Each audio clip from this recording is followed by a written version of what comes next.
Hello there and welcome to another explosive episode of me, ZombieRPGee. Today, we're doing another game details video about The Division. Specifically, we're talking about the Darkzone, mostly just in general. The hot topics we're going to touch on are having the pack on your back with contaminated loot, the different levels of the Darkzone, and going rogue, just a little bit on that. Okay, so first of all, the contaminated loot pack on your back. The fact that I think is a brilliant move, and I'm really happy about it. I like that. First of all, it makes players initially in the Darkzone less of a threat, less of a target. People aren't really going to shoot at you and kill you because there's no real point to go rogue over that. If you aren't causing an issue, they're going to leave you alone. You don't have anything to fight for. But once you find something good, that just changes because all of a sudden every person coming towards you, you're more paranoid about because you have something they might want. That's really cool. I'm happy about that.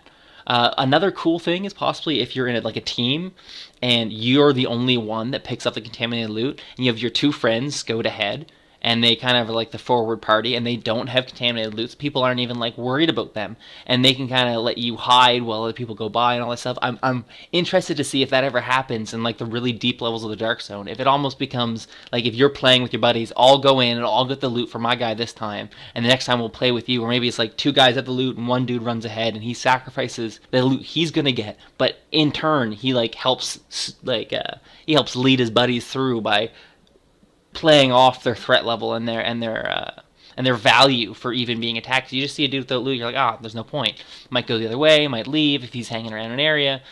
Just, no point in engaging. Then you get a guy sneaking through with full loot, which is just going to be a sweet experience. Plus, it can make some awesome gameplay videos. Another thing I'm really happy about with that is it makes it so that it gives you a sense of urgency that as soon as you get that, maybe you should extract it, but also builds up the tension with each additional item you get, which could be a really fun, kind of exhilarating feeling. Second thing we're basically going to touch on is the different levels of the Darkzone. Mostly about what we hope they're going to be.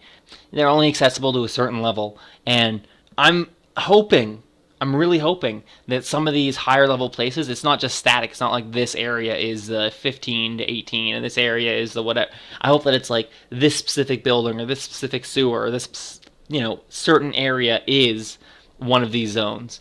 And with that, it'd be really neat to have maybe a certain building and that whole building is a higher level, and you might get just players playing in a building or different environment settings instead of just being outside. You're in a sewer or a building or on top of something, or just change it up. I'm really excited if they play it that way, with the different levels being different environments as well, instead of just being more of the same, but everything just having more health. I'm really hoping for that. Lastly, we're going to talk about going rogue a little bit. Just as a quick overview, going rogue is when you shoot another player and they haven't gone rogue yet, they haven't shot anyone else that's not rogue, and essentially what that means is you've shot non-hostile players, and for the next cooldown of whatever your cooldown is, then you basically are free to kill. Anyone who is non-hostile can kill you and reap rewards without actually going rogue themselves. So everyone who wants to do that, you are basically experience points waiting to be earned. On the flip side, you're also dangerous because you can now shoot anybody. You've already flipped the switch. There's no point not to shoot people, besides the fact that when you kill somebody, your rogue timer goes up. So the amount of time you have to wait your cooldown, it increases. This is something that I'm happy with the rogue system and how it works. You can shoot rogue people and not go rogue and like that. I'm not happy about the timer because once you reach your max timer, your max level of rogue, then everyone gets a bounty against you. I'm happy with that. I'm glad with that. That's a really cool mechanic. But I wish that at that point, at the point you maxed out the timer and everyone gets a bounty, that it didn't matter who else you killed, the timer would still go down. You don't have to run away continuously. How are you supposed to do that when everyone's hunting you and everyone can see you? You're going to eventually run into someone and you're going to shoot them, and then that's going to bump your timer up again, and that's not really fair. You should be trying to survive that time. And that could be so satisfying as the rogue player if you survive the full timer and people are shooting at you and then your timer blinks off and you're no longer rogue. And you pop out and you're just what? You gonna go rogue and shoot me? That'd be neat. That'd be the ultimate moment. But instead you have this thing where it's you've been killing people and then you just have to run. You have to run and run and run. That doesn't really suit the player type that's going to want to be going rogue in the first place. And that's just why I think that the timer at the very end, that it keeps bumping back up, is a weird thing. I hope they address that or fix that, but it's a small gripe overall. I think that the whole extraction with the zone is with Darkzone in general is neat. I like the canisters on your back. I think it's really good.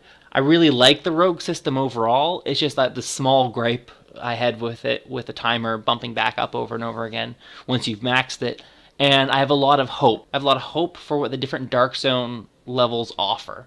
The fact that they could be different environments and that require different play styles really intrigues me. I mean, maybe there's one that favors shotguns, maybe one favors snipers, maybe one favors like grenades. That really is exciting, and I hope to see it. Overall, I think Division, you're doing pretty good.